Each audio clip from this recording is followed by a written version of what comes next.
Welcome back, everyone. I hope you enjoyed your lunch, your time off, or maybe dinner if you happen to be coming in from somewhere else in the world.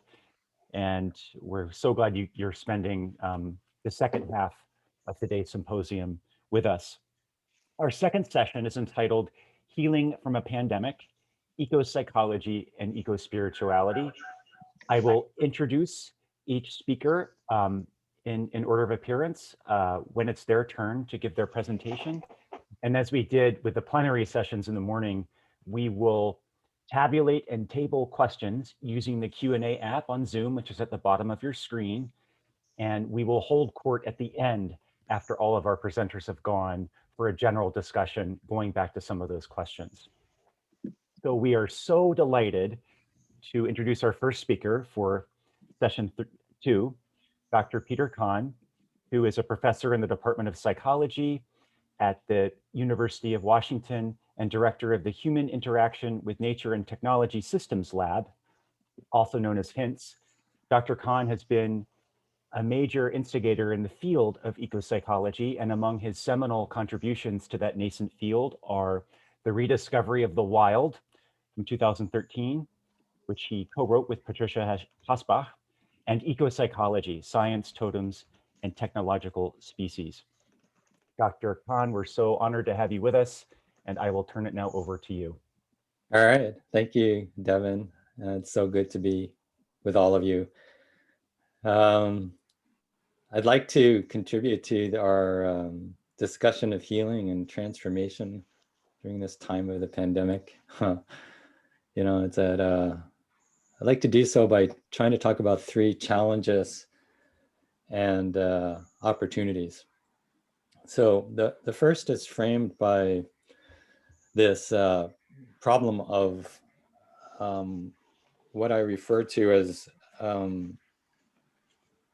environmental generational amnesia, which is kind of a mouthful, but the main idea here is that when children are born into an environment, that environment tends to be increasingly polluted and diminished compared to previous generations, often environmentally destroyed.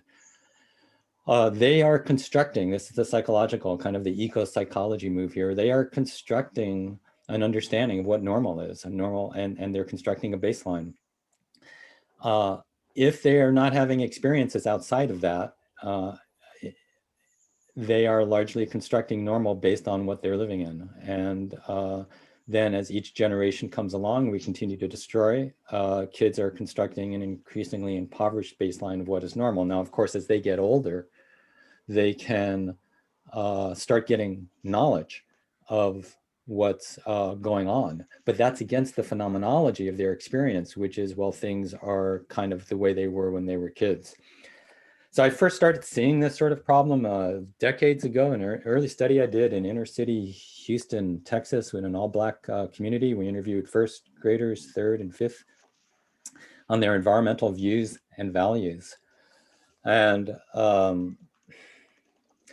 in the middle of that interview, we had a couple structured questions. Are you aware of like air pollution and water pollution? And kids could answer yes. Yeah, and they could talk about it. So they had the understanding of it. We asked, did they think Houston, for example, had a problem with air pollution?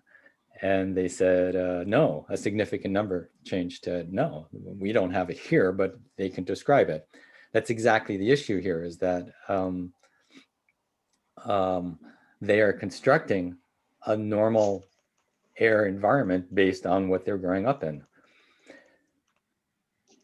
You know, I was talking about this with an architect here in Seattle, and he said, "Oh yeah, I think I've got I have an example of this." He said, just the other day, my son was driving with me, and he said, "Dad, look at the forest."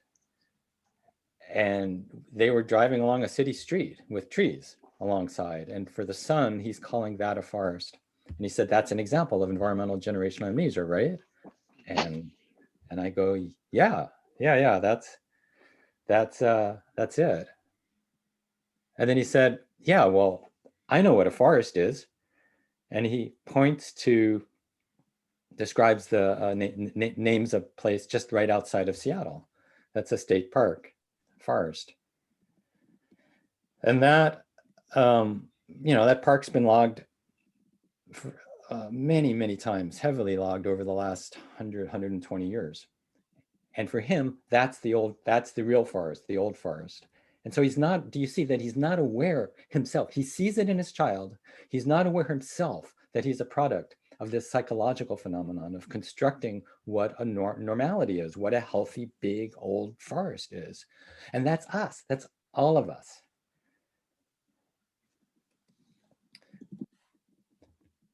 So, we're destroying the world.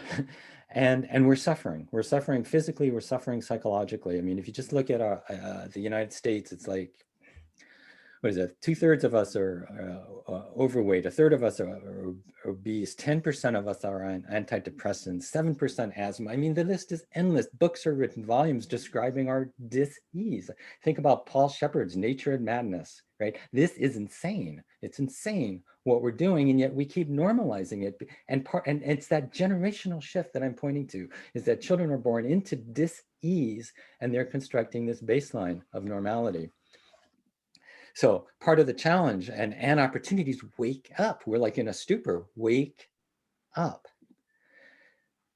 All right, second challenge and opportunity is framed by this idea of rewilding. Rewilding not simply on a conservation level, which is hugely important, but rewilding human lives, even in urban environments. So, I want to sidestep this whole issue of, wilderness, a social construction. Maybe it is, but I'm not talking about wilderness. I'm talking about wildness. If you're facing eye to eye with a grizzly bear, whatever the social construction part is, there's the affordances of the bear, affordances of you that have veracity. And if you're out just in the middle of a rainstorm in a city, the big weather, beautiful, powerful, wild forms, even in a city environment. So wildness refers to that, self-willed beings, autonomous beings, self-organizing, often large, big, vast, but also at the microscopic level as well.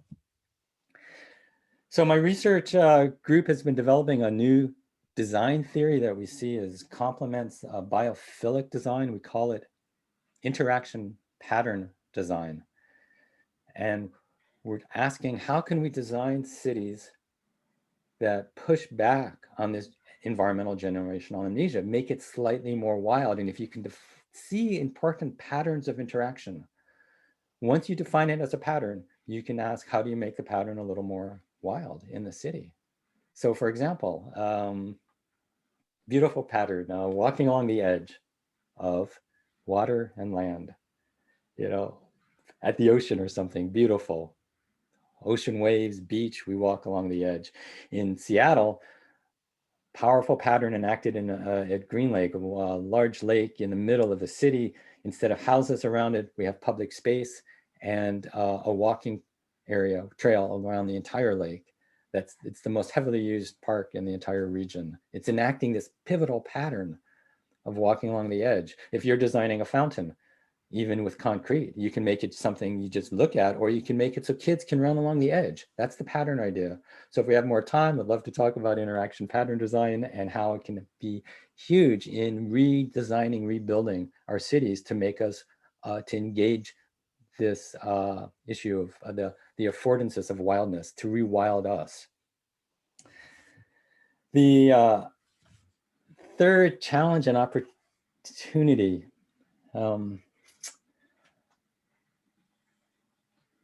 I think it's one of the largest problems of our world today.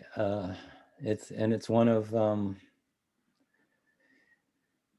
too many people see themselves as in domination over other people and over nature. I think those two are closely linked. If we're trying to talk about climate change or something, an existential problem, I mean, it's so closely linked to what we're doing with people.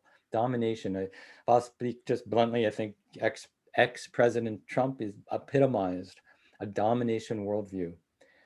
The point I want to highlight here is it doesn't go that far back in our genetic history. If you just, Elizabeth Marshall Thomas, The Old Way, if you just look at, our ancestral heritage, it's It's relational, it's not domination. For us to sustain ourselves, we could not sustain ourselves as a dominating world, species. We sustain through cooperation and relationship. And if you look at isolers, you know, like the chalice and the blade, I mean, you know, we have other courses through even the Neolithic time. We've made different choices, and we can make those choices again. And I think we have to. So finally, let me pull a few of these ideas together and show how we've done this in an empirical project. I mean, a lot of my lab is empirically oriented on the psychology side. We recently conducted a study with Hong Kong children in 2 types of nature settings. One was domesticated nature. You think of like a sandbox out in a play area, and but outside. And then another area was more wild, forested area, and one was also like a river kids were playing in as part of their play. And this is 1.5-year-olds through, I think, 6 or 7-year-olds. We coded children's behavior in these settings. And we found that children playing in domesticated nature more often engaged in domination behavior with nature. For example, they would like step on ants, you know, I'm killing an ant. Or they would collect bugs and they would capture them and put them in little containers. When the kids were playing in the more wild settings, what we found was more relational behavior. For example, being able to live and let live with bugs, and being able to cohabitate with the wild. No need for unnecessary killing, no need for unnecessary domination. So the big opportunity here is if we can rewild our cities, it can help solve some of, you know, these 2 problems of the shifting baseline, the environmental generational amnesia, because it pushes back on the it pushes back on this diminishment, and it helps solve the domination concerns that are run so deep. And finally, just a point on the pandemic. You know, what a hard time we're in, and I would just point out one issue connected to the ideas I've been raising, and it's that there's been a quantum leap downward so fast. It used to be when I was a younger scholar, it was the argument between wildness and domestic. Then it started shifting, the weight started shifting to the domestic, and then it started, kids were self-identifying as, well, I'm an inside sort of kid. Well, now all of us are like inside. There's an enormous shift has happened. My only point here is, as we pull out of the pandemic, I'm worrying we don't pull out all the way, right? A major shift happens now in this baseline shift. We have to be really intentional as we pull out of this to connect deeply with nature, open that up in our lives, open it up with our children, and push back on that and rewild ourselves. Yeah, so thank you, and I look forward to the talks and then participating with all of you in discussion.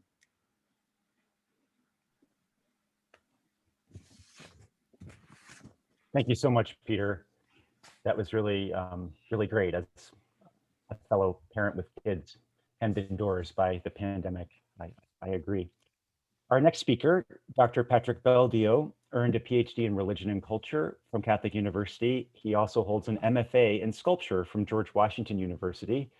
Our plenary session had individuals speaking about the role of being a scholar activist. Dr. Beldio is that rarer breed of scholar artist, and he has a forthcoming monograph which combines these interests called Forming the New Creation, the Integral Yoga of the Mother and Sri Aurobindo in Art and Creativity. Dr. Beldio. Thank you. Let me just get my screen here, sharing.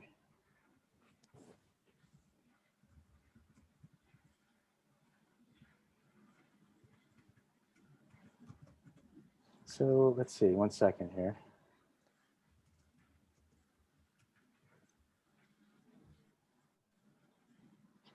So the title of my talk is The Turning Point in Creation, Meher Baba and Interpreting Global Events. Rita asked me to speak on Meher Baba. I wrote an article about him and his work and how it might impact sustainability issues. And so I'm sort of drawing from that article, which is going to be in the upcoming edited volume that she and Purushottam are doing. My own social location, as you just mentioned, well, let's see. I have a spiritual formation that kind of is influenced by three traditions. I grew up as a Roman Catholic, and John S. Dunn was my mentor at Notre Dame. Tom Berry was a mentor in Greensboro, North Carolina, and Ilia Delio was one of my teachers in graduate school. So Franciscan, Cistercian, and Ignatian spiritualities are formative for me. Since the 1990s, the integral yoga of the Mother and Sri Aurobindo have been important. And in the year 2000 or so, I became a member of Sufism Reoriented, which is a school founded by Meher Baba. And so he and the spiritual teachers or murshids of this American spiritual school have been influential for me. In terms of my academic formation, as you mentioned, I have an MA in Catholic Systematic Theology, where I wrote about art as theology. And when I got my MFA, I did a show or exhibition about theology as art. And of course, my PhD was a dissertation on creativity and spiritual growth in the context of the integral yoga, which, as you mentioned, is my book that's coming out soon, hopefully. And so who is this Meher Baba character? Here's a few images of him in working with different folks, with animals, and even on airplanes. He was very involved traveling the world, and he was born Marymount Shahryar, Irani in 1894. Died in Excuse me, Patrick. Can you Sure. make it full screen? Because there's all these little images. Oh, I thought it was in presenter screen. So I was hoping to see that. Okay, sorry about that.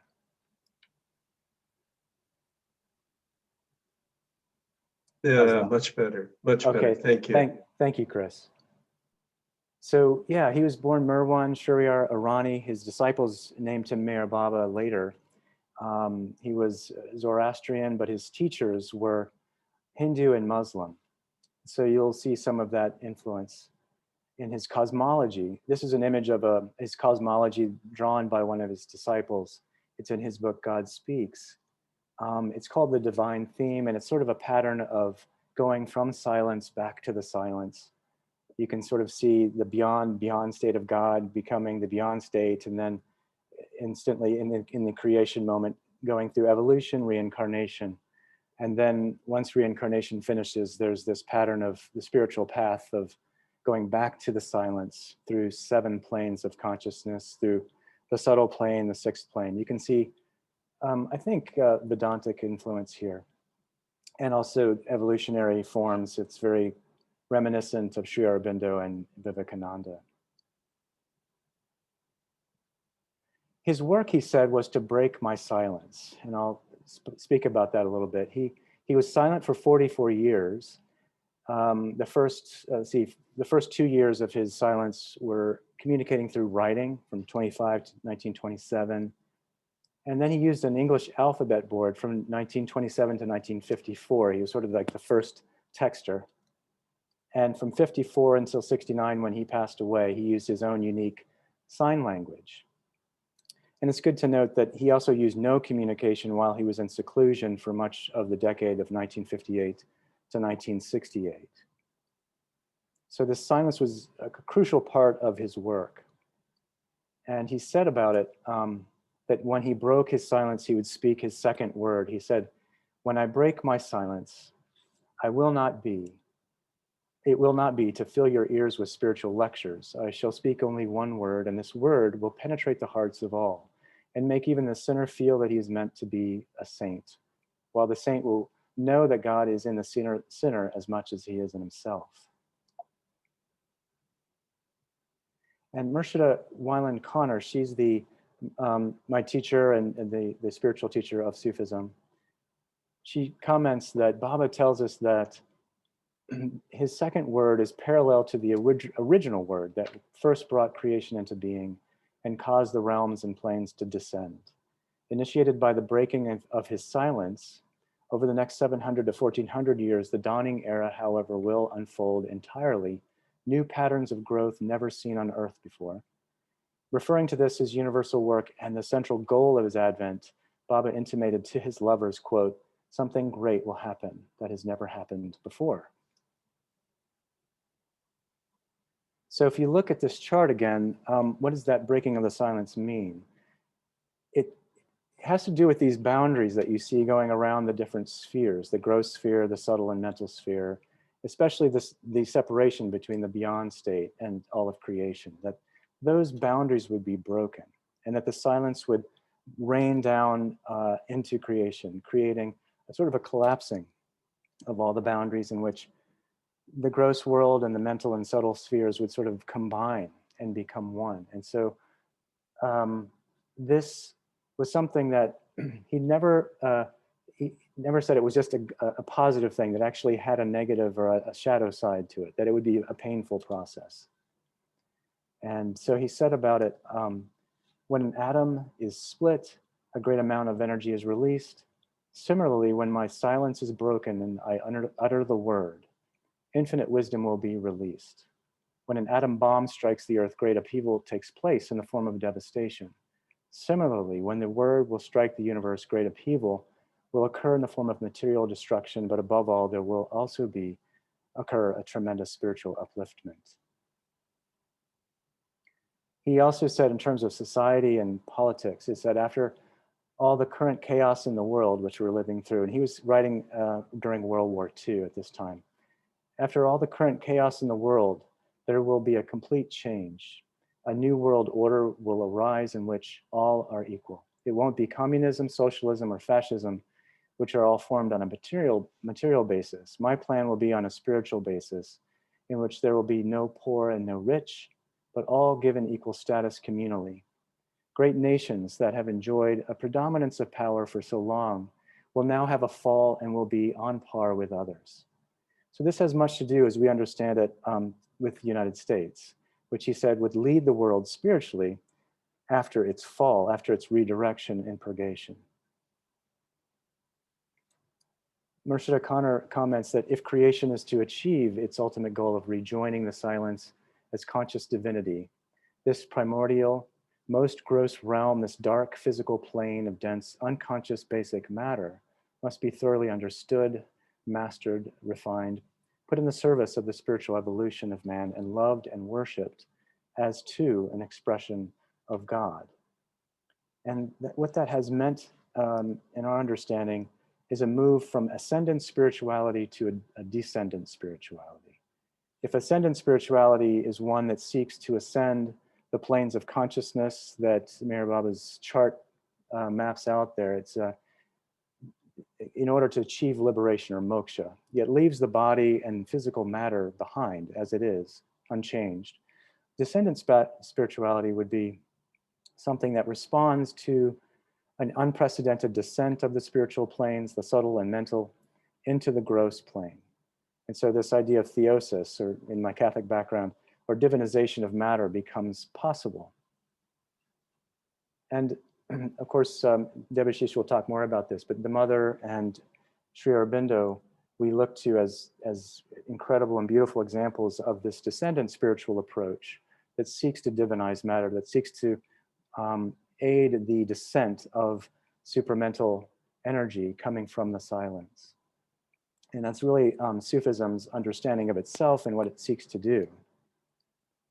And so how does it do that in practical? I'm giving this metaphysical picture. In practical terms, Sufism, and I've been involved with it now for about 21 years, maybe 22. We have shared residential living. We have 2 centers, one in Washington, DC, here where I live. This is some picture of some of my companions. We put on a Halloween festival every October, and that's a picture of them for our neighborhood. We built a new sanctuary in our other center in Walnut Creek, California, and it has very many sustainable features, a garden roof, and it's pretty much all underground. So the heating and cost of that but it's beautiful, and there's all of our activities are housed there. These centers provide its nearly 500 members with concentrated experiences of shared living. in Mercedes' home, where internal growth can be attempted in the care of the buildings, the grounds, our animals, and each other. Living arrangements are communal, while meals, cleaning, and many different projects are done in close collaboration. We also have many service organizations or service projects that Merced has begun under this motto of all of us taking care of all of us. And that includes all of creation. The White Pony Express provides the connecting link between sources of abundance in the Bay Area and in DC both, but mainly in the Bay Area and the Contra Costa County area, and those in need through its major programs, through food rescue, like taking beautiful, wonderful food that would be thrown away. We're able to pair it with people who need it. We have the White Pony General Store, which provides people who need high quality clothing, books, and toys. We have homeless services to help people with counseling as well as actual shelter. It runs 365 days a year. And following Francis offers free programs for underserved children, families, and neighborhoods. And we celebrate the living legacy of Francis of Assisi. And of course, he's a wonderful symbol that every beloved symbol of the Bay Area, named after him, in his love and kinship with the earth. And so we have many programs that help underserved folks who are on the margins become part of the mainstream.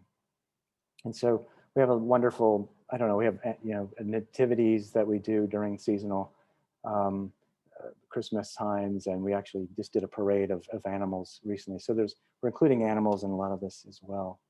Mercer writes that the service programs I've created in our community are not social work or charity. They are pursued in emulation of Meher Baba's service programs begun in the 1920s in Lower Mehrabad, which is in Maharashtra, and carried forward today.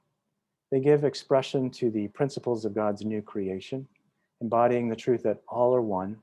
When we work in this spirit and in his name, he can use each occasion to spread the spark of his love and uplift all.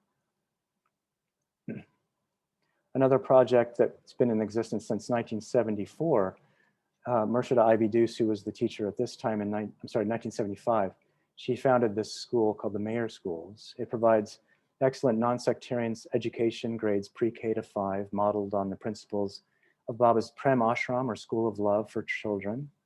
And these principles include the principle of unity in creation and learning through cooperation and service instead of competition, and a model that has deep resonance with the Sri Aurobindo International Center of Education in Pondicherry, India. We also celebrate the divine through the arts. In our new sanctuary, you can see our chorus and our dance troupe. We provide film, theater, chorus, and dance celebrations in honor of God. And I, as an artist, I've helped out with all sorts of projects. This is the divine theme mural that we installed in our own creative way in Byramangala, India. We also have it installed in our sanctuary downstairs, which Rita has seen, I think, a few years ago. It's finally finished. And we also are interested in food and the culinary arts and garden. We have many garden teams. And so maintaining our grounds in both coasts is very important. And of course, I can't leave you out without my own work, which is the sculpture of the New Being sculpture inside of our sanctuary in Walnut Creek. And it's, the New Being is about Meher Baba's vision of the new humanity in this new age, a human form tied to and in service to the earth, and joining its, these butterflies are sort of energy coming out of the heart and head, flying up above, but also going out and down into the earth and in service. So that's a quick talk on a lot of different themes about Meher Baba, and I'll end it there. Thank you so much for allowing me to participate in this discussion with you all.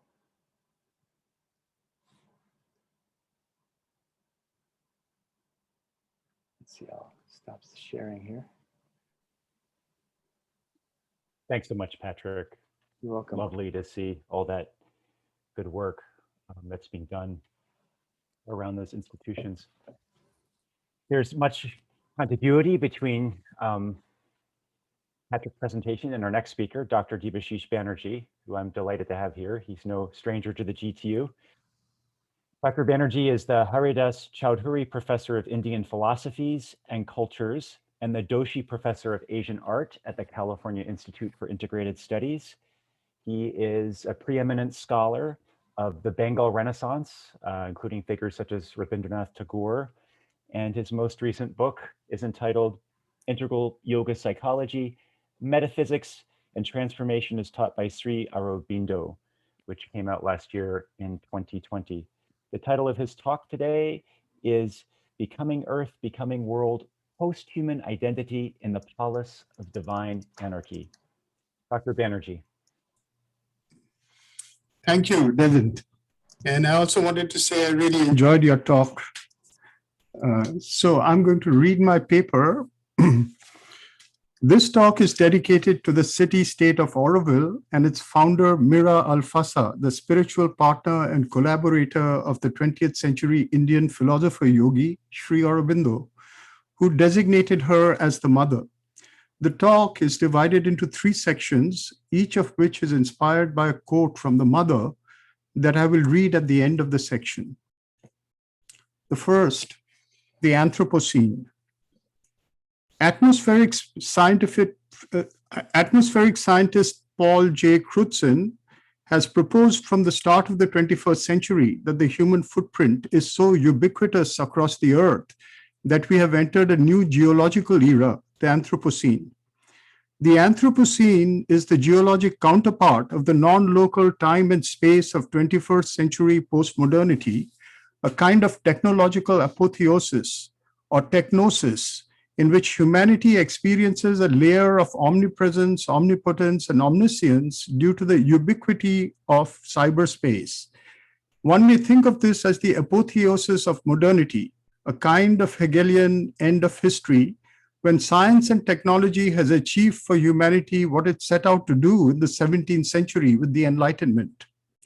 But this beginning, which conceptualized itself as a rupture in history, leading to the perpetual rupture of modernity, of fleeing from the past into an ever-renewed future, was itself just a rational displacement of a religious logocentrism that privileged the human as made in the image of God and the rightful heir to the kingdom of earth. Man, as the measure of all things, reborn in the Renaissance, strode across the planet, vernier caliper and calculating machine in hand, completing the unfinished perfection of the earth as his God-given duty to be accomplished by God's own creative faculty, reason, that God had bestowed on man. Inextricably entangled with this drive for knowledge, and in fact at its origin, was the will to power as systemic technology, producing and colonizing the other of Western rational man, be it woman, child, animal, earth, or non-Western human. The chapter of colonialism has led to a post-colonial world of mimic Western men, the virus of post-Enlightenment modernity replicated in all its others. Or so was the intent. But the rational logos was not deep enough, it seems, for like the Tower of Babel close to the finish line of heaven, all hell, it seems, has broken out. The revolt of the earth, of life and of culture, geological, biological, sociological, erupts in massive cracks across the ordered facade of global modernity, threatening a slow or unpredictably rapid extinction, or through brief exaltations of vaccinated recovery, a chronic dystopia. The grinding halts in the machine that affect the world today and are likely to repeat in various forms are cautionary messages that a new paradigm of civilization is necessary, one that cannot return to a pre-modern separation and isolation of earth and world, east and west, man and woman, civilized and savage, sane and mad. Nor can it continue to maintain these binaries, privileging one over the other, or attempt to collapse them by implanting a version of the privileged category into its other. What is called for is a radical plurality and an intense intimacy. The infinite other confronts us in every form. Yet by intense relationality, we can merge into a consciousness alien to thought, a knowledge by identity which retains the bliss of duality while knowing unity. Here is the mother's meditation on April 7th, 1917 in Japan. Quote, "A deep concentration seized on me, and I perceived that I was identifying myself with a single cherry blossom, and through it with all cherry blossoms. And as I descended deeper in the consciousness, following a stream of bluish force, I became suddenly the cherry tree itself, stretching towards the sky like so many arms, its innumerable branches laden with their sacrifice of flowers.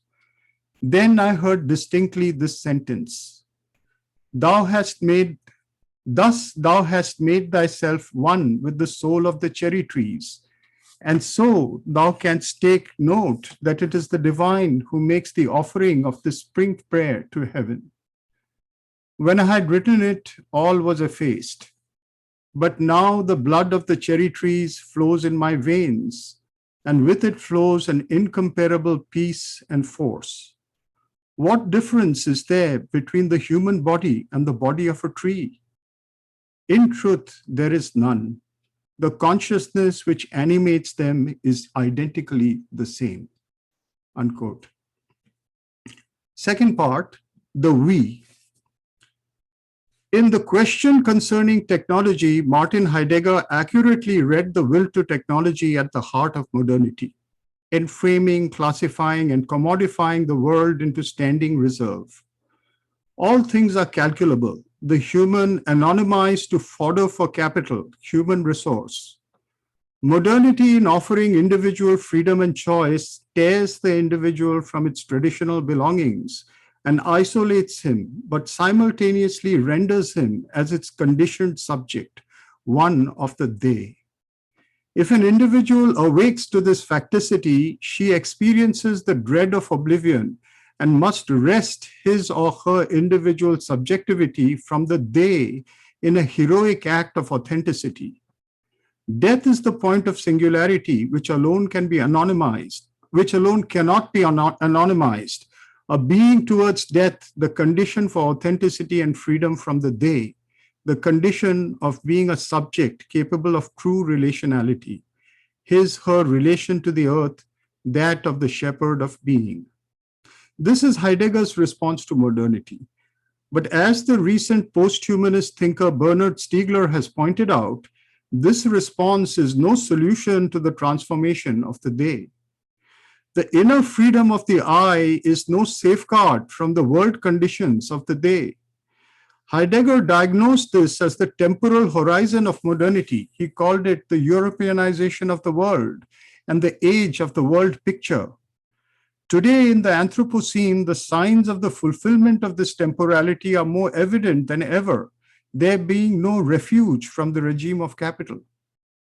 The lack of a theory of the collective, however, of a we to stand as an alternative of creative choice to the leveling condition of the they, made Heidegger fall prey to the false hope of the chosen people. This is the problem we all face, to be swallowed by the they, the reign of global capital, to become the I and be isolated and obliterated by the they, or to seek solace in some pre-modern we, a chosen people from a golden past. There is no winning throw to this dice. This is what makes Stiegler theorize the need for the conscious collective, the we that can build its own polis with its internal will to become greater than the human, which, adapting Nietzsche, he calls a will to over mortality, selectively engaging the global drivers of capital and technology in the interests of its telos. The critique of modernity was rehearsed in its own way during the anti-colonial struggles of colonized peoples in the 20th century. Stiegler's need for the alternative polis of collective becoming was intuited in India by a number of its nationalist thinkers, adapting the idea of the ashram to engage in a new way with the determining forces of modern world making. Tagore, Shantiniketan, Gandhi, Sabarmati, and Sri Aurobindo's Pondicherry saw attempts at such modern adaptations of the ashram. Sri Aurobindo passed in 1950, so he did not see the enhanced phase of technology that has led to our times. However, the mother lived on till 1973, and in 1968 founded an international community, Auroville, proximal to Pondicherry, with the aim of integrating the social, political, and spiritual ideals of Sri Aurobindo, addressing thereby the effects of global capital and forming a model habitus for the future. It is beyond the scope of this paper to describe the city-state in the making, but I can point to some of its characteristics as a collective space for the we in Stiegler's sense. The we must be a porous society, open to the world and engaged with plurality. The we must be a symbolic world representing diverse cultural histories and including the biosphere, the geosphere, and the psychosphere. The we must have an alternative telos of becoming, a will to universality and oneness through deep relationality and intense intimacy. Auroville was set up with this kind of a telos. Voicing the spiritual telos in the mother's words, the second quote, a Gnostic or supramental community can exist only on the basis of the inner realization of its members, each one realizing his real concrete unity and identity with all the other members of the community. That is, each one should feel not just one member, united in some way with all the others, but all as one within himself. For each one, the others must be himself as much as his own body, and not mentally and artificially, but by a fact of consciousness, by an inner realization, unquote. These conditions also open the possibility of a new politics, a politics of deep relationality and plural unity, in which government is an unnecessary evil, replaced by a participatory, spiritual, or divine anarchy. The third, yoga. A fact of consciousness, making the individual one with the earth, the world, and all its others, is not arrived at through the logocentrism of the mind. It is arrived at through a science and art of consciousness, which in India is known as yoga. This is not yoga seen as a franchised commodity of global capital, nor a traditional school or lineage of the golden past and the chosen people. It is yoga seen as an archive and toolbox of praxis put at the service of post-human becoming in the Anthropocene. Here, becoming universal is not a transcendental abstraction separated from the earth and the world. The Mother's New Year message of 1973, her last, is the orientation in which it has to be sought. Quote, when you are conscious of the whole world at the same time, then you can become conscious of the divine. Unquote. Thank you.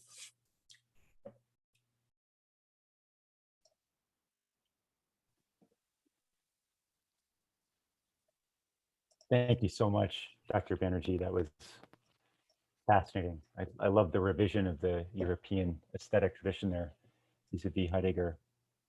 It's always a pleasure for us at the GTU when our alums come back and continue the conversations with us. In the first session, we had Dr. Whitney Bauman rejoining our Holy Hill community for the conference, and it's a great delight to have Dr. Cogen Bohanec be part of our presentation today. He's a recent graduate from our program in Historical and Cultural Studies of Religion and is currently teaching at different institutions in Asian Humanities, World Religions, and Classical Humanities, primarily at the American River College in Sacramento. And Cogen, I will turn it right over to you. His talk today is called Ecopsychology, Dharmic Traditions, and the Ego of Spiritual Bypass. Welcome back. Thank you, Dr. Zuber. It's great to see you, and it's nice to at least metaphorically be on Holy Hill, I suppose. If we can't be there in person, this is, I guess, going to have to do. Okay, so there's a lot in this talk. And I think it kind of strings together a lot of the themes that we heard with Dr. Kahn and Beldio and Dr. Banerji as well too. There's some sort of meta themes that are going on, I think, that really have been addressed here that I hope I can kind of talk about in more of a sort of general way, being the relationship between various different writers in ecopsychology and the understanding of selfhood in Dharmic traditions, right? Or more germane or more precisely the false understandings of selfhood, and how that also gets talked about in ecopsychology as well too. And I think it's important to recognize here is that we're trying to figure out, I think, what impels human behavior. And for a long time, it's really been restricted to the kind of discursive field of ethics, and that's really important to have a normative discourse, what we should be doing. I thought it was really interesting that Dr. Mo Labita brought in the idea of the descriptive discourse that will then describe the situation so that we'll feel a certain sense of urgency. And I think we're looking a lot at the various different paradigms that impel human behavior. And I think that from the perspective of ecopsychology, I think it's important to also acknowledge the psychological roles that have to do with behavior. Now, if we were going to look at the environmental crisis as an economic issue, which largely it is, it's a matter of exploiting the environment for profit. We can look at it from the supply demand or for supply side or the demand side. And when we're talking about ecopsychology, I think we're really focusing on the demand side of the equation, is how consumerism, modern Western consumerism, impels economic behavior, which then harms the environment.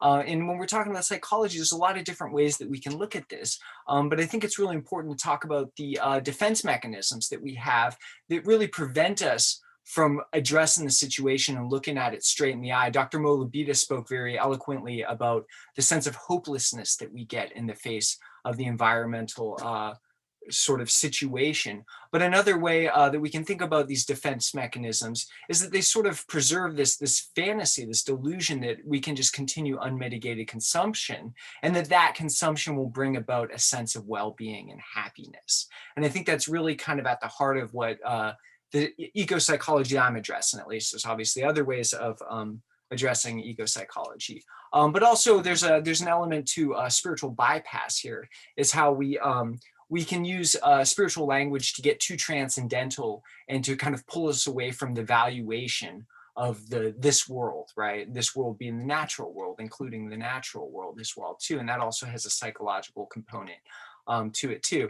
But one of the things that I was most interested is how certain eco-psychologists, and I could cite this book right here. It's a nice collected volume. Some of the quotes and things, I don't have time to really mention all the names that have inspired this this paper, but there's common themes that have to do with how we construct our sense of ego, our sense of selfhood.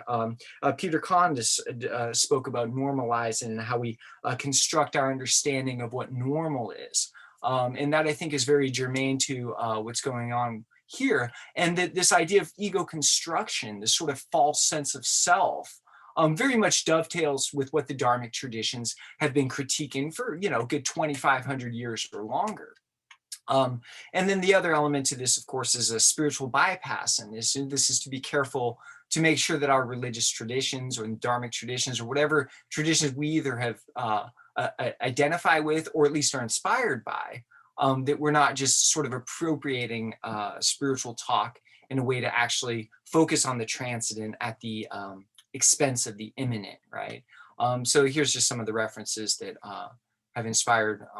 I really think a lot about this particular work here by, I think I misspelled that there, but okay, so let's talk about how we can think about consumerism in terms of the construction of the false ego. And when I use the term ego here, I'm not using it necessarily in the Freudian sense, more of like just the general spiritual sense of how we might have defense mechanisms that keep us immersed in the drama of worldly life, that cause us to pursue selfish and temporary versions of pleasure, things that will give us a stimulation of pleasure that are not necessarily good, not good for ourselves, not good for others, and not good for the environment. And that is very much a theme that we talk about when we talk about constructing ego, both in Dharmic traditions and in psychology, eco-psychology.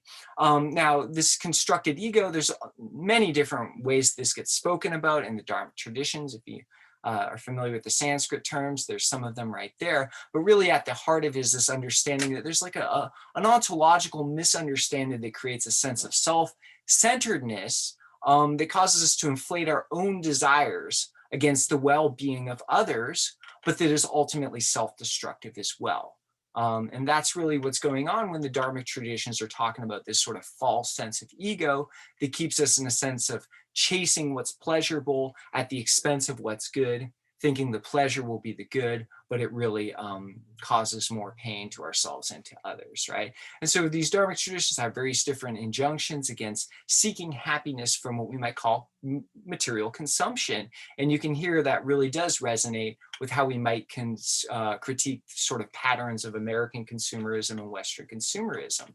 And so really this identity, false consumer identity, is kind of central to a lot of the ecopsychology, the writing in the field of ecopsychology as well too.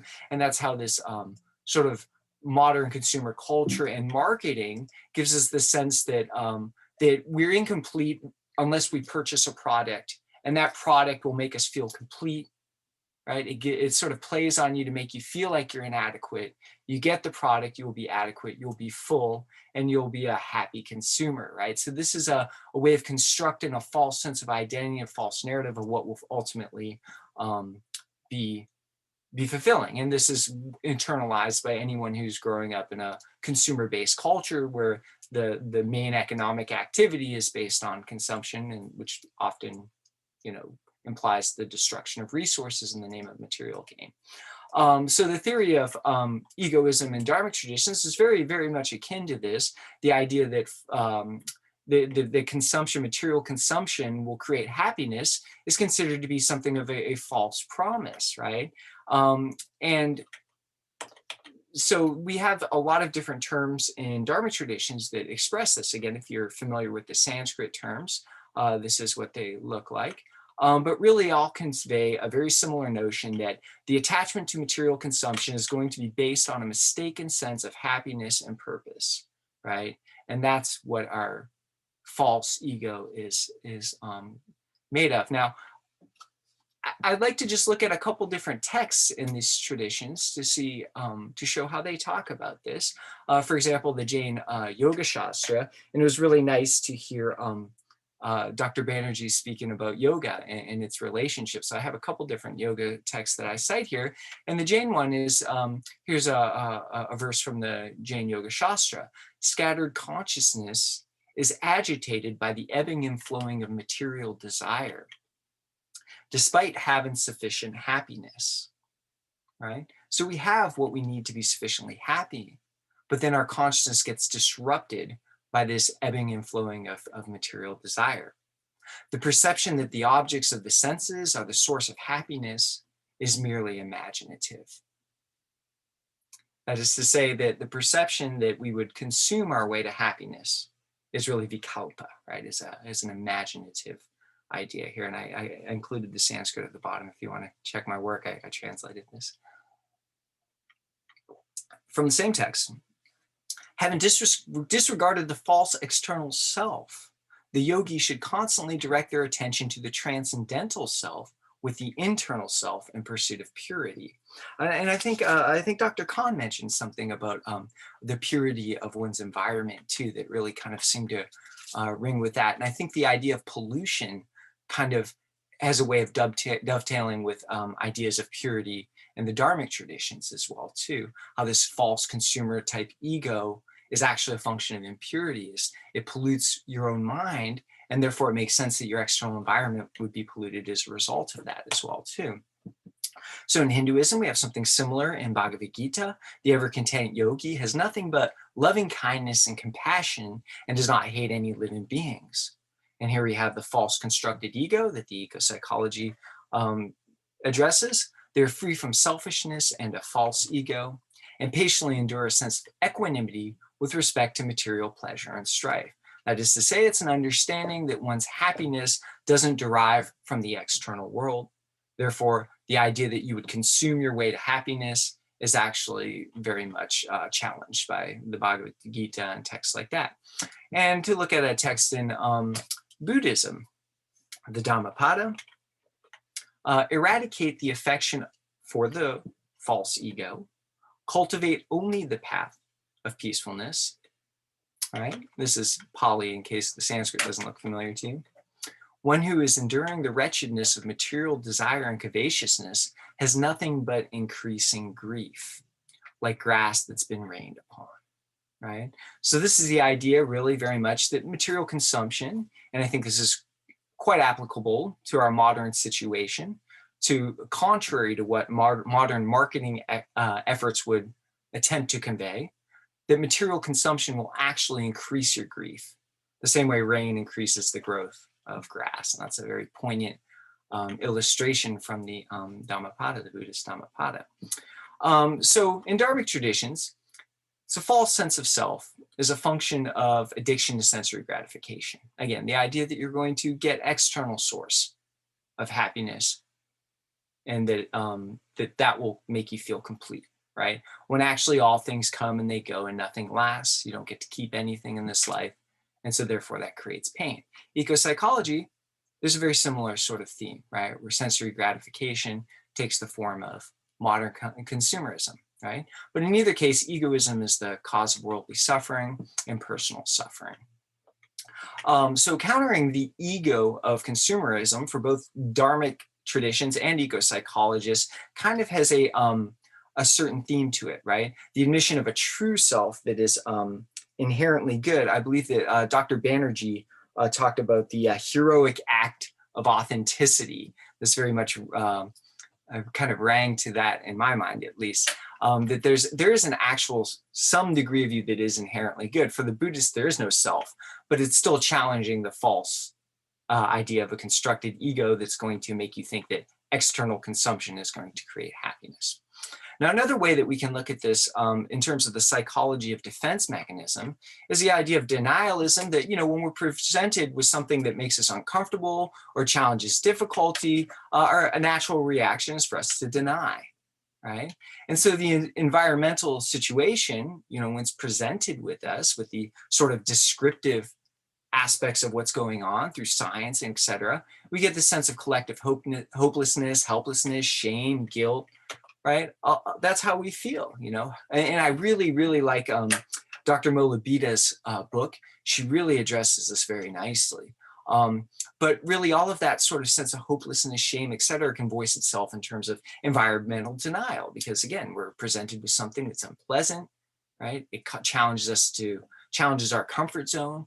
We have to change who we are. And so the pain of that results naturally in a sort of knee-jerk environmental denial, or even hostility towards conservation. And does that sound familiar? If you've been watching American politics since the 1970s, that I think is pretty characteristic, as hostility towards conservation has been a consistent recurrent theme.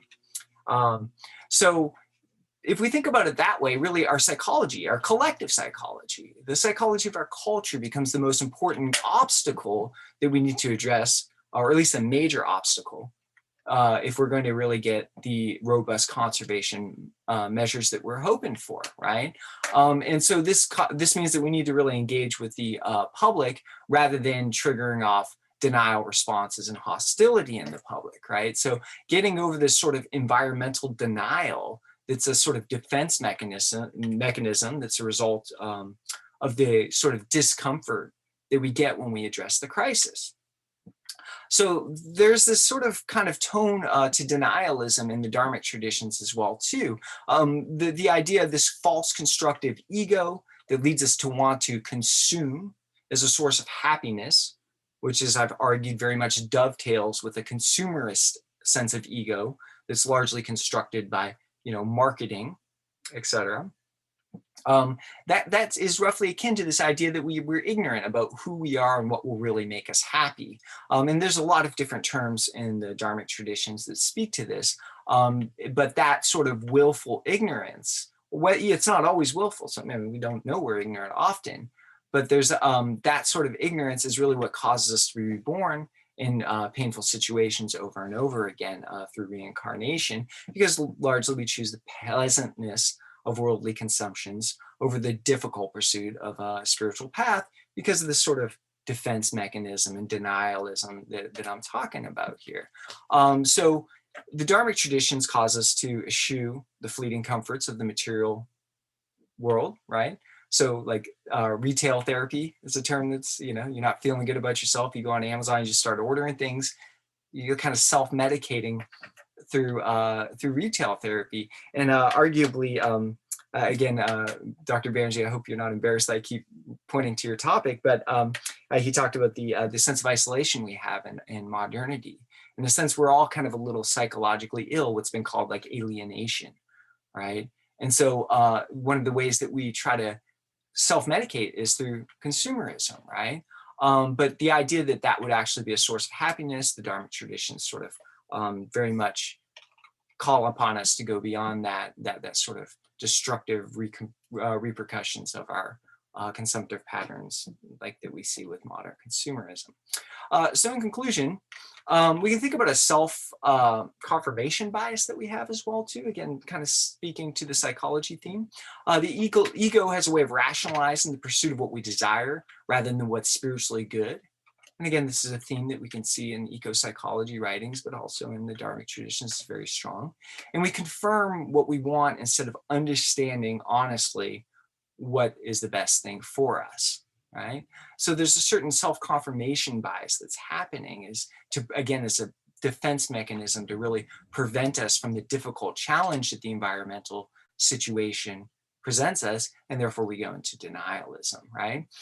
So the Dharmic traditions, if we were to understand them through the lens of ecopsychology, would tell us that collectively egoism asserts our own selfishness in pursuit of the comforts of consumerism, employs denialism and spiritual bypass as a defense mechanism for the ego's own survival when confronted with the negative repercussions of our consumptive behavior. All right, so that denialism is sort of a self-defense mechanism of our ego as well too. So spiritually, like environmental ethics, spirituality calls upon us to challenge the pursuit of the worldly comforts in terms of external consumerism is going to create a sense of happiness, that false ego. Spirituality in general calls upon us to go through the discomfort of spiritual growth, challenging the things that we maybe self-medicate with, things like consumerism, etc., right? And our ego perceives that as a threat to existence, and then denialism and bypass can be the result of that, okay? And I'll conclude there. Thanks so much, Cogen.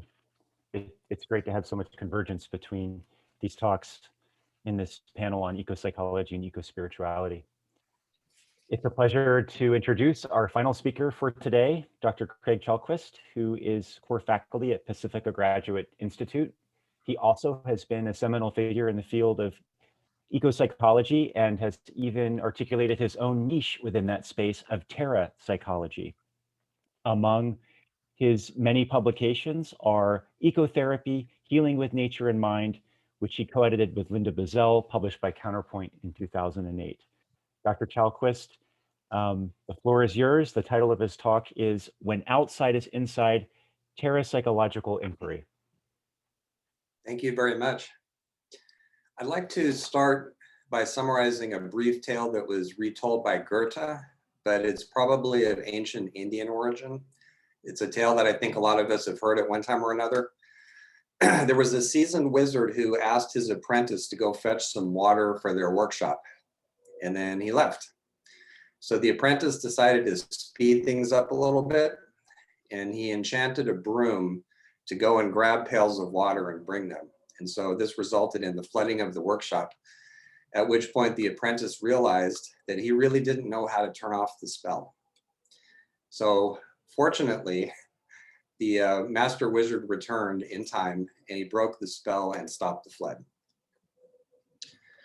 So I want to start in terms of terrapsychological inquiry and what that's all about, by mentioning that the physical sciences have, as we all know, have proven highly effective at studying, we might call it the outsides of things. They've provided, for instance, the vaccines that a lot of us are now taking for COVID-19. Scientific research has shown the relationship between habitat destruction and the increased human interaction with displaced animals. And it's also revealed how viruses can jump across species. Studies also suggest that bats, who entered the fossil record about 50 million years ago and are immune to the pathogens that can harm us, probably passed the virus to other animals that are involved in the wildlife trade. So another way of saying this is that the pandemic that we're now suffering from is a direct result of how we objectify and market animals, whose living spaces we encroach upon through unregulated development.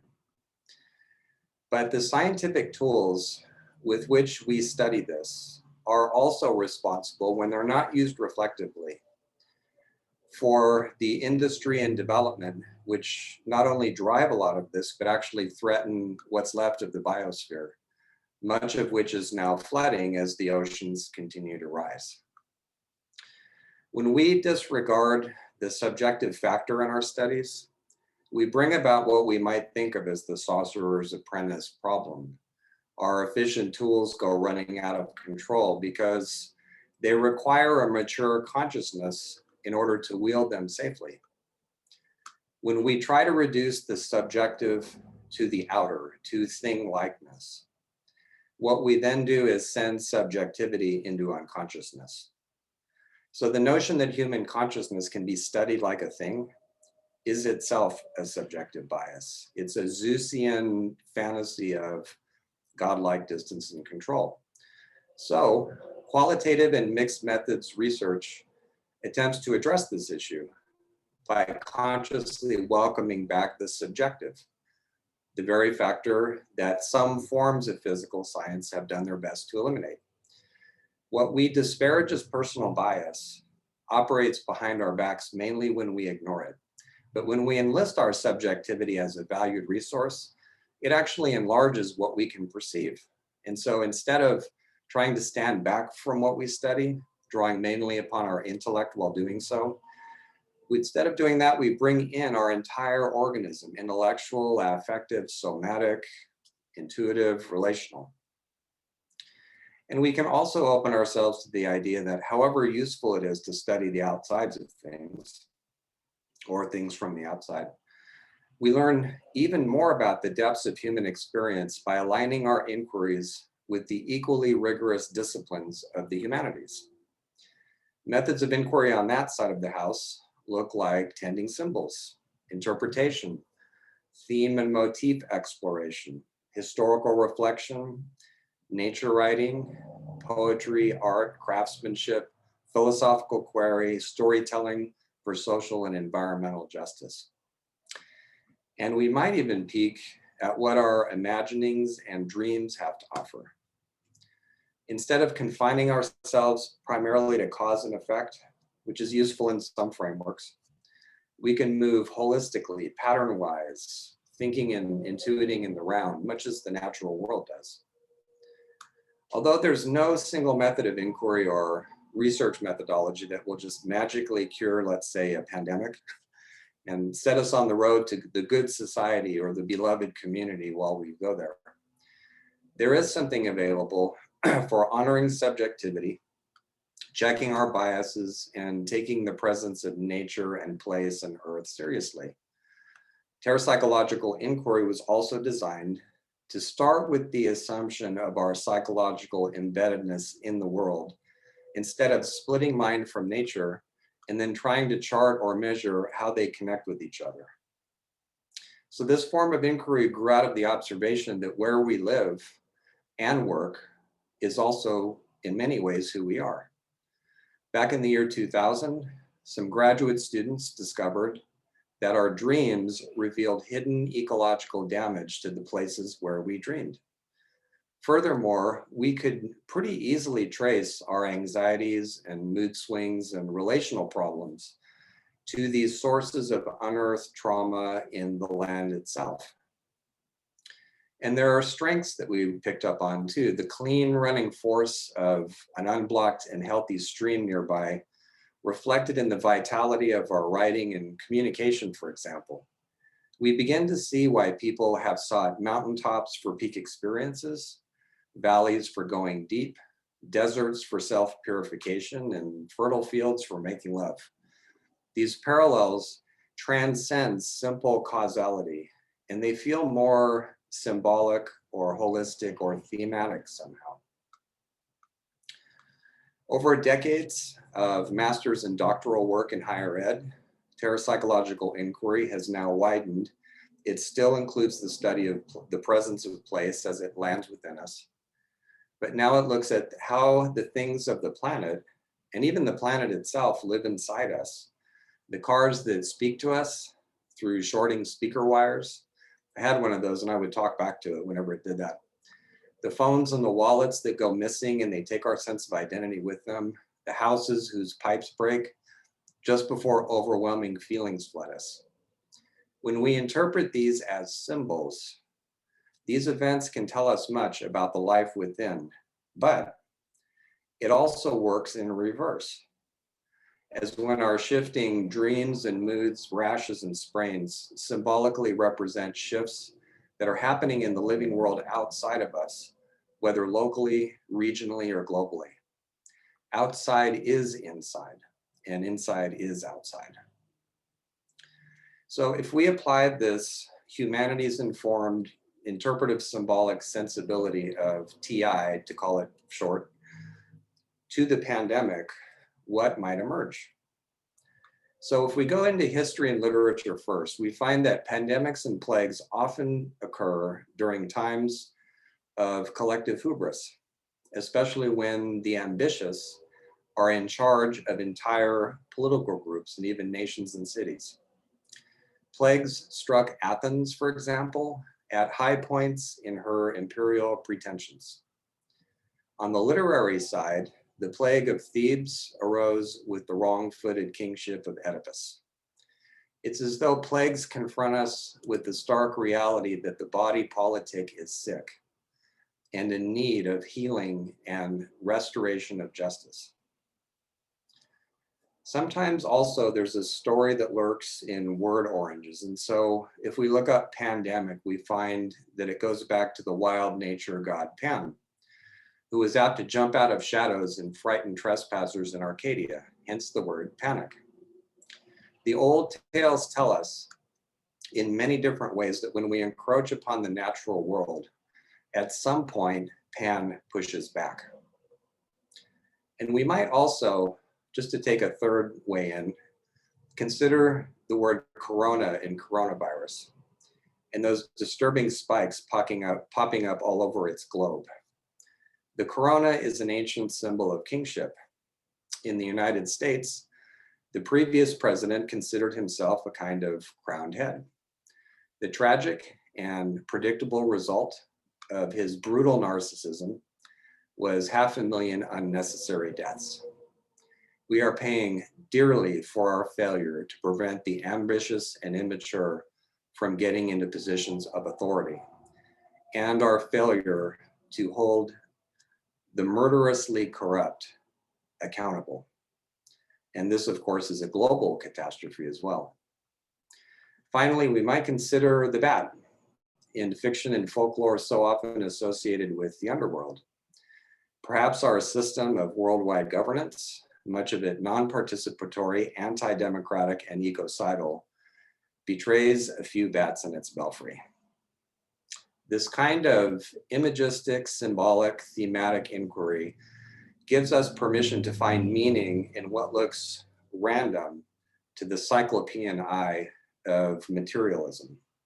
It challenges us with a fresh level of relational responsibility.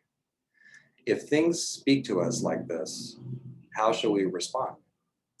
Will we continue to objectify, distance, and alienate ourselves from what pulses and breathes on every side, including inside us?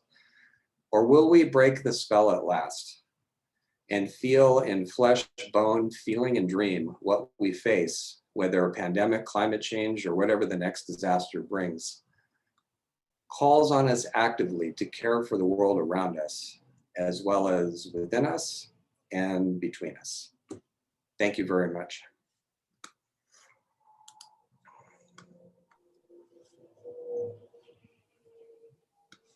Craig, thanks so much. I love that we've landed on language and these complicated etymologies that bring our attention back to the crisis at hand, the intersectionality of climate change with COVID-19. Let me make a small correction and apology to you, Craig. I misintroduced you. East-West psychology is, of course, not at Pacifica, but at CIIS, at the California Institute for Integrative the Studies. So correction. that's your home. So let Yep. me first put you in the right institutional box before we move on. We have about 15 minutes or so for question and answer, and we would love to hear from people who are tuning into this from around the globe, putting in questions. Great, there's some more coming in right now in the chat box, and some of our conveners have already attended to answering some of those on the side.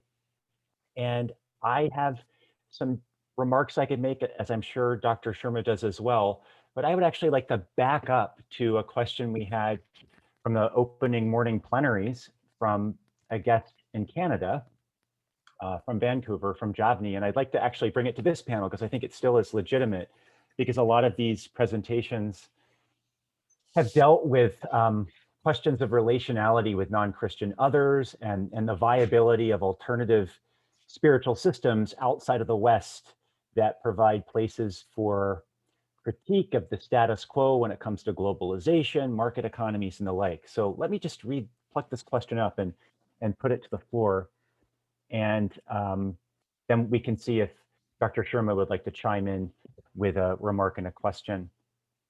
So Javni in Canada asks, I would like to hear the presenters reflect on the source of a moral reclamation of values that expands both to and beyond the human. What is the role of one's proximity to pain in the cultivation of their love that seeks justice for the other? How do you situate the eco-theological ethos you have just shared in solidarity with and or as the traditions of decolonial abolitionism? A lot there, and perhaps some of our participants from ecospirituality and ecopsychology might have some thoughts on that. Maybe I can say something, a few words. I feel one of the responsibilities we are called into in our times is a global ownership. In other words, our histories are not just our own histories. Our histories are everybody's histories. So in that sense, what confronts us is not something that is just on the surface. It's something that goes back to common origins. And in those origins, we have some reclamation work to do. We have some things to own up to and to actually own for ourselves. And I think that kind of a deep understanding of human history plays a part in becoming sensitive to our times and our needs.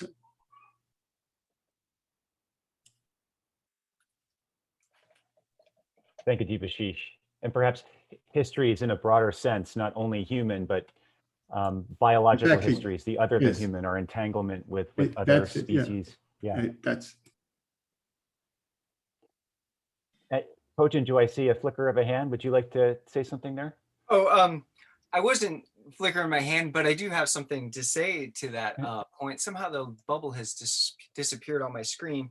But the point about appropriation, the abolition, the decolonial appropriation, something to that effect. I guess the bubble has disappeared. I don't know where it is, but I think that we can talk about appropriation. Oh, and I think there was the idea of your proximity, how we as scholars, what our relationship is to the proximity of pain, sort of an awareness of our own situatedness, I think is maybe what's being implied there.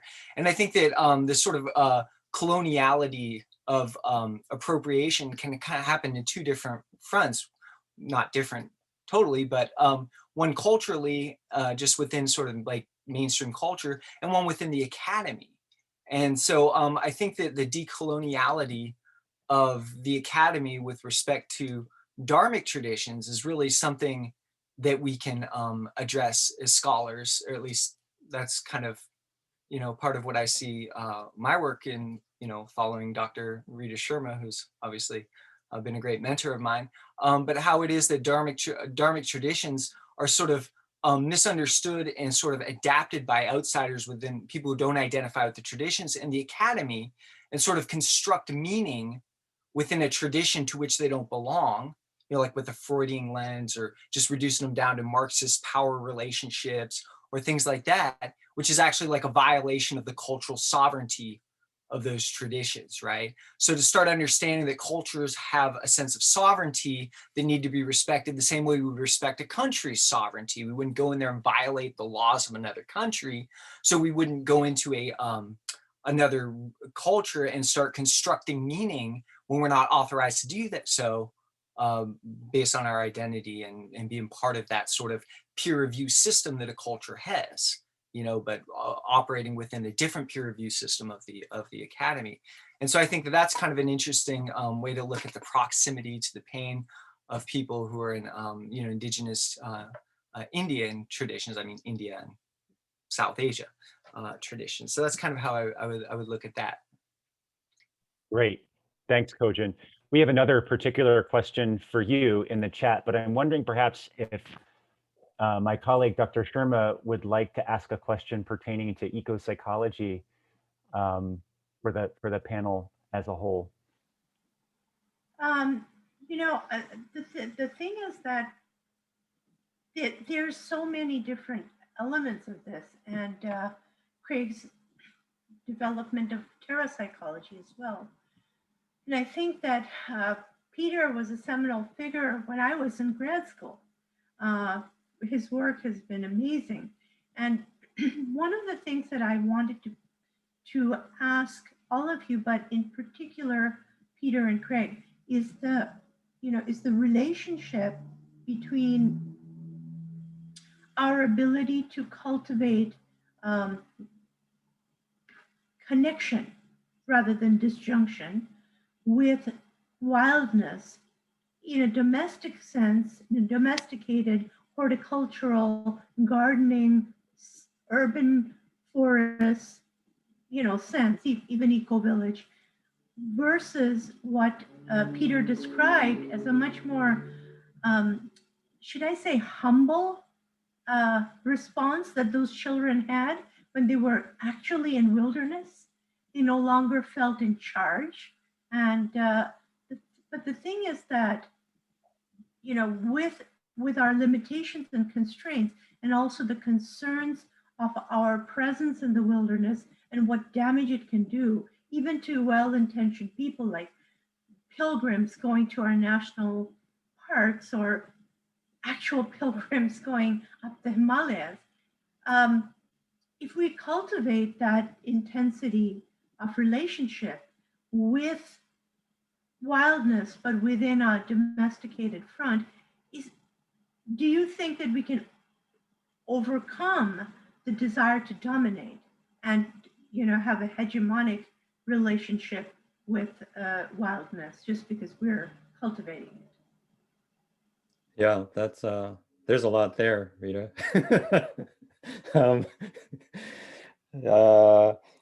It's related a little bit to the question asked in the chat to me about if we are trying to rewild cities, isn't that a form of domination in itself? And I tried to offer an initial take on that, which is that it can be, but is there a way to be relational even in these sorts of urban environments? And those of you that are deeply embedded in community and living in community, whether it's Walnut Creek or DC or something, those are it's a lot of community in the midst of urban living. But the point's still well taken that it's I'm not sure.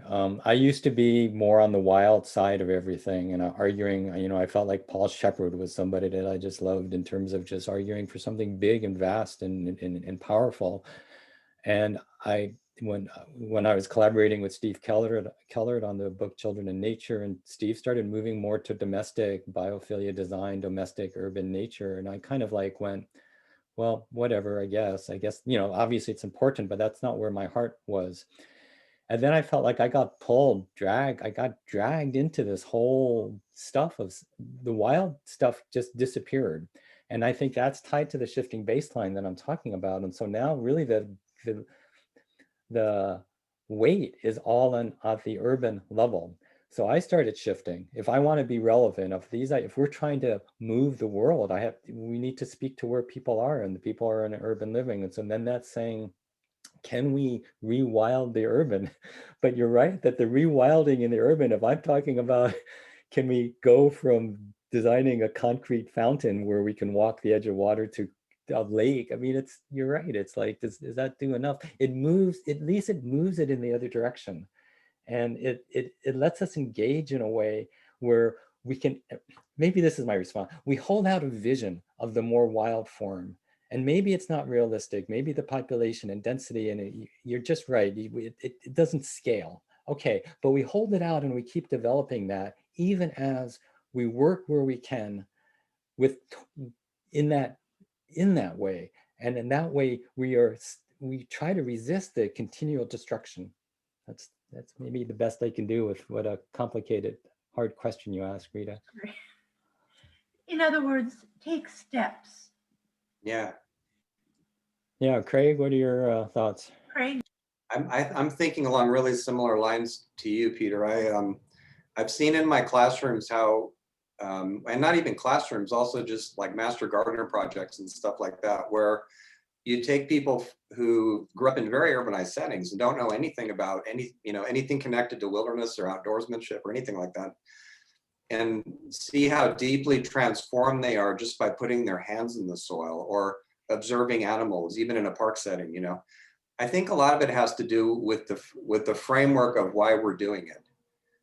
All this stuff can be so easily exploited, as many of our speakers have addressed. But if we're doing it from a place of let's get to know the natural world and our relationship to it, a little bit at a time, and we bear in mind that that whole distinction between human culture and nature is hugely problematic and artificial, then I think we can take steps to actually go in the direction of having wider visions like Peter was talking about. So, and I've seen that work pretty well. Some people do it, of course, exploitively, and other people do it with more genuine, what's the right word? Like there's something in them that needs more, that they need a different relationship to the natural world, and then they find something that transforms them deeply.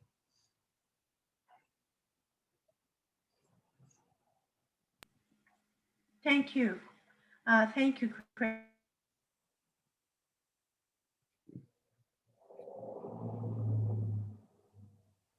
Rita, were you saying something? Your microphone went off there, or you were done. No, what happened is I just wanted to alert us to the time. And I also wanted to mention that for attendees in the audience, you can find out everything you need to know about the bios of our presenters.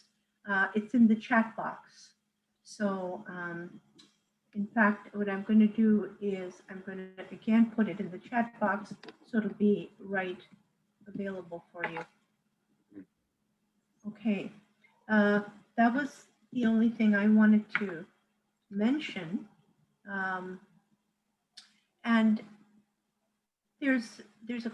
Devin, there's something to all the panelists in the chat box. From our dear colleague, Dr. Catherine Baruch, who's an expert on pilgrimage and that as a space for rewilding. Yes. As part of Dr. Baruch's forthcoming book. So there's great, some great commentary there for us about that as a powerful way to return to senses that modernity has sort of exiled from our sensorium.